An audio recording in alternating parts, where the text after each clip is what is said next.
오늘은 뉴욕 현지 연결해서 생생한 분위기 들어보도록 하겠습니다.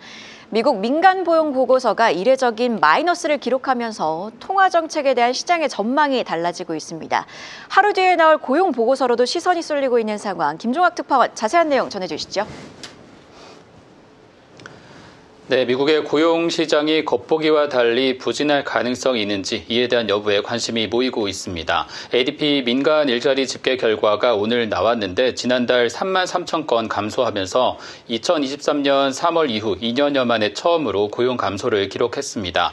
시장 예상치는 10만 건 정도로 봤는데 오히려 감소한 수치입니다. 업종별로 봤을 때 전문직, 금융업종 등에서 전체적으로 7만 개 정도의 일자리가 줄었고 보건, 교육 분야에서 감소폭도 상당했습니다.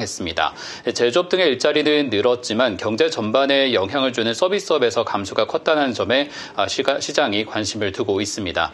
고용지표가 둔화한 배경 중의 하나로 이민자의 영향도 현재 거론이 되고 있는데 브룩잉스 연구소 자료를 인용한 보도를 보면 순 이민자가 올해 하나도 늘지 않거나 마이너스가 될 가능성도 전망이 되고 있습니다.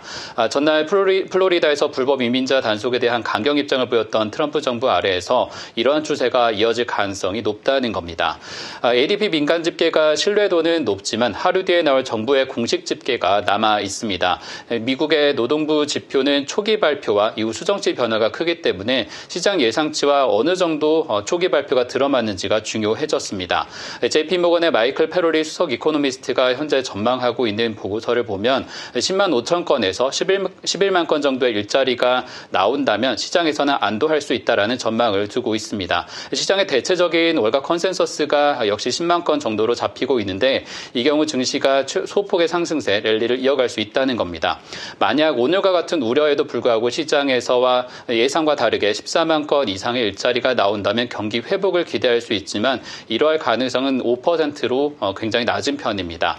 반대로 8만 명 수준의 일자리가 증가하는 데 그친다면 경기 침체 공포를 키우면서 시장이 오히려 급락할 위험도 제기되고 있습니다. 실업률은 기존 4.2% 수준에 머물 가능성보다 4.3%로 올라올 가능성이 현재 높은 상황입니다. 이런 가운데 시카고 상품거래소에서 집계한 페드워치 기준으로 이번 달 금리 인하 전망은 동결 확률이 76% 수준으로 우세합니다. 다만 9월부터 순차적으로 금리 인하를 시작해 올해 3번의 금리를 내릴 가능성을 더 크게 반영하고 있습니다. 어제 제롬 파월 의장의 발언도 함께 반영하면서 시장은 금리를 더 내릴 수 있다는 쪽에 우세한 의견을 두고 있는 상태고 다만 이번 주 관세 협정에서 베트남과의 진전은 보였지만 일본과 유럽연합 등 남은 합의가 상당히 남아 있습니다. 또한 오늘과 내일 미 하원에서 예산안 처리를 두고 상당한 진통이 이어지고 있는 만큼 시장에 여러 변수들이 쏟아지면서 내일 하루 큰 변동성에 노출될 전망입니다. 지금까지 뉴욕에서 전해드렸습니다.